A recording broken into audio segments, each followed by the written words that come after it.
Hello बच्चों, let's read this question. So this question says a goalkeeper in football games pull his hand backward after holding the ball shot at the goal. This enable the goalkeeper to, ठीक है। आपको उसके corresponding four options given किए हुए हैं, ठीक है। तो चलिए इस क्वेश्चन को स्टार्ट करते हैं। तो देखिए बच्चों, इस क्वेश्चन का की कॉन्सेप्ट आप क्या लिखते हैं, the key concept of this question. आप इस क्वेश्चन का की कॉन्सेप्ट देखिए, फोर्स लिख लीजिए, फोर्स लिख लीजिए, ठीक है। या फिर चलिए Newton second law of motion भी लिख सकते हैं, ठीक है। फोर्स देखिए क्या होता है, फोर्स आपका डिफाइन करता हूँ rate of change of momentum, किसके इक्वल होता है आपका, डीपी बाई डी के इक्वल, ठीक है। मोमेंटम का टाइम के साथ चेंज क्या कहलाता है, आपका फोर्स कहलाता है। या फिर हम इसको एवरेज के टर्म में ऐसे लिख सकते हैं, ठीक है। एवरेज फोर्स देखिए किसके इक्वल होगा, आपका change in momentum delta P divided by delta T, अगर हम किसी टाइम इंटरवल की बात करते हैं तो, ठीक है। तो ये डेफिनेशन भी आपकी ट्रू हो जाएगी। ये आपकी इंस्टेंटेनियस के लिए ट्रू है, ठीक है, किसी पर्टिकुलर इंस्टेंट पे।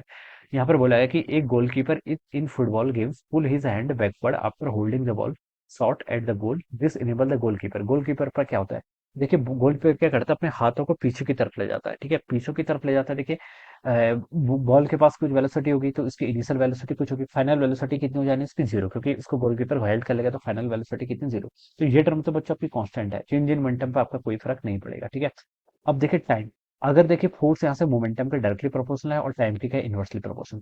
अगर कोई पर्सन देखिए बॉल को कैच करते टाइम अगर उसका टाइम ऑफ मोशन को क्या कर लेता है, इम्पैक्ट टाइम ऑफ इम्पैक्ट को इंक्रीज कर देगा, अगर ये टर्म उसकी इंक्रीज हो जाएगी तो फोर्स उसके इनवर्सली प्रोपोर्शनल, तो फोर्स क्या हो जाएगा, डिक्रीज। यानी कि उस पर्सन को जो फोर्स लेगा वो क्या हो जाएगा, डिक्रीज, ठीक है।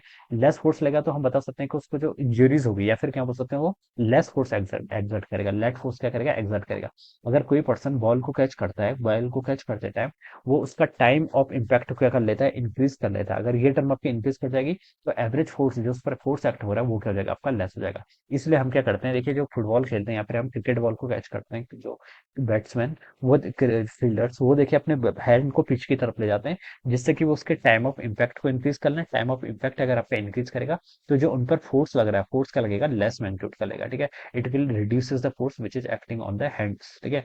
तो हम यहाँ पर ये ऐसे लिख सकते हैं, इसको ऐसे एक्सप्लेन कर सकते हैं, ठीक है। अब बच्चों देखिए ऑप्शन पे लिखिए, ये ऑप्शन पे लिखा है कि exert larger force on the ball, तो बच्चों ये तो रॉन्ग, ठीक है। Larger force on the ball ये आपका रॉन्ग हो जाएगा, ठीक है। टाइम अगर आप इंक्रीज कर रहे हैं, जो कि आपसे क्वेश्चन में बोला गया, ठीक है, हम बैकवर्ड डायरेक्शन में लेके जाते हैं, इसका मतलब टाइम इंक्रीज कर रहे हैं तो आपका फोर्स डिक्रीज होना चाहिए, ना कि लार्ज। तो ये ऑप्शन रॉन्ग। बी पे लिखा है कि reduce the force exerted by the ball on the hand, this statement is correct. Time increase कर रहे हैं तो average force acting on the hand क्या हो रहा है, आपका डिक्रीज हो रहा है, तो रिड्यूस द फोर्सेस, तो ये करेक्ट है। सी पे लिखा है increases the rate of change of linear rate of change of momentum. Rate of change of momentum increase करने का मतलब यही है कि फोर्स को इंक्रीज करना, तो ये स्टेटमेंट भी आपका रॉन्ग है।